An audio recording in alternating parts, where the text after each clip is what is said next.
Unang step po natin mga kaparikoy, titingnan po natin kung may lumalabas na 48 volts sa ating ignition switch. Tingnan po natin guys. Ayun, meron naman po.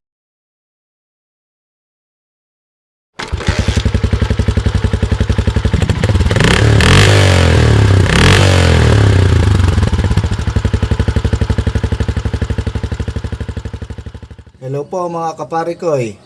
Meron na naman po tayong tutorial. E-bike 3 wheels. E-bike naman po tayo 3 wheels. Yan po.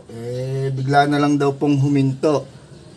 Yan po. I-tutorial ko po sa inyo kung paano gumawa ng e-bike 3. Unang step po natin mga kaparikoy, titingnan po natin kung may lumalabas na 48 volts sa ating ignition switch.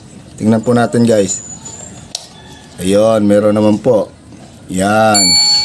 Ang pangalawa pong step po natin susunod ay ang brake switch ng ating e-bike 3 wheels. Kasi po, yan po ay may sensor.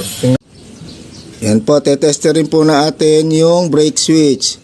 Ilagay po natin dito. Yan. Ilalagay lang po natin dito sa yan sa red. Yan. Tapos po yung black. Tingnan po natin kung may tutunog sa brake switch niya.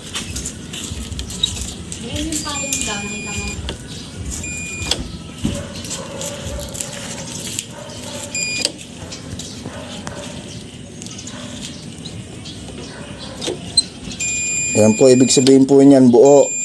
Sa kabila naman po. Yan, titingnan din po natin yung sa kabila, yung brake switch po sa kabila. Yan, ganun din po. Ayan, ibig sabihin po buo po. Wala pong problema sa brake switch. Ngayon po, titingnan natin sa kanya controller kung may lumalabas na 5 volts. Ayan po, ito po ang che-checkin natin kung may lumalabas na. Dito po tayo sa ano, sa volts po. Ayan, volts. Ayan. Ayan po. Titingnan po natin kung may lalabas na 5 volts o 4 volts po yan. Lalagay lang po natin yung itim sa itim. Lalagay naman po natin yung sa red po. Ayan po.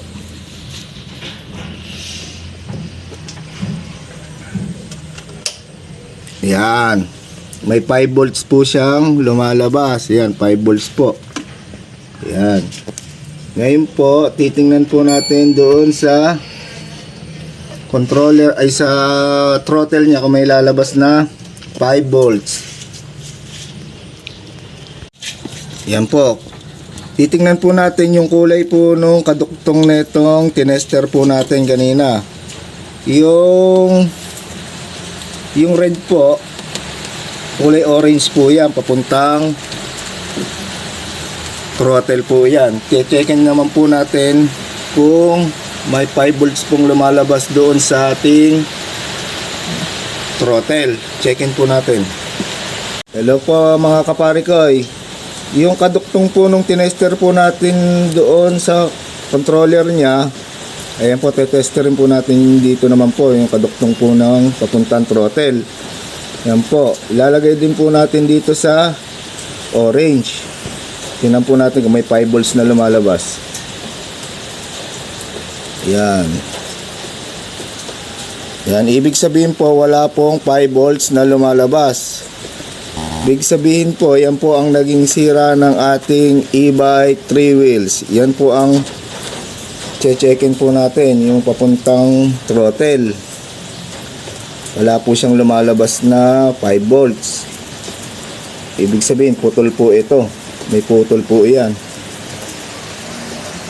Yan po mga kaparikoy. Titingnan po natin kung ano po yung may putol. Nalagay lang po natin dito yan. Yan. Yan.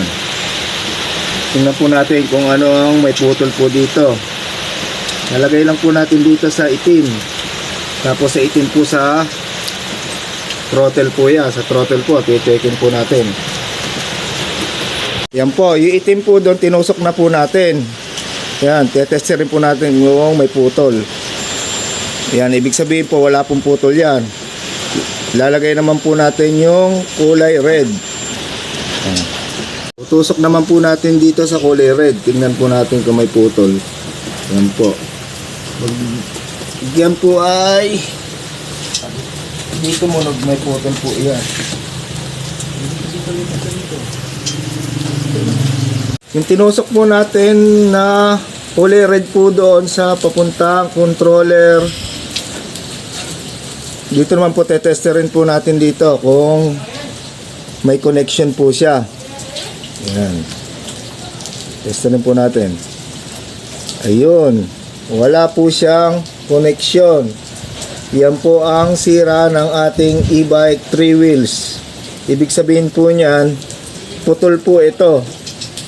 Yung papuntang throttle. Putol po yan. Ang maganda po dyan, di na po natin kakalkalin ang kanyang wiring. Lagyan na lang po natin ng wire papuntang controller. Yun po ang pinakamadaling gawain.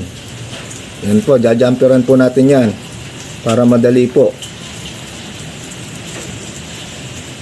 Yan po mga kaparikoy, na-jumperan na po natin. Tetesterin po natin kung may lumalabas sa throttle niya na 5 volts. Yan po, lalagay po natin to sa volts po. Ayan, sa volts.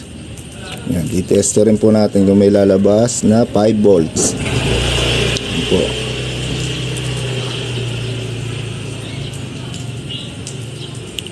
Ayun. Ayan na po, may lumabas na pong 5 volts. Almost 5 volts po yan pagka ganyan. Ayan po, may connection na po siya papuntang throttle. Ayan po, tetestingin po natin kung aandar. Yan po mga kaparikoy, tetestingin na po natin ang e-bike 3 wheels. Kung tumatakbo na po. Yan. Ayan, testingin po natin. Ayun. Yan po, tumatakbo na ating e-bike 3 wheels. Ganun lang po ang pagtetest. Opo mga kaparikoy, sana po may matutunan po kayo sa aking tutorial. Mag-like lang po kayo, mag-subscribe sa aking YouTube channel. Maraming salamat po.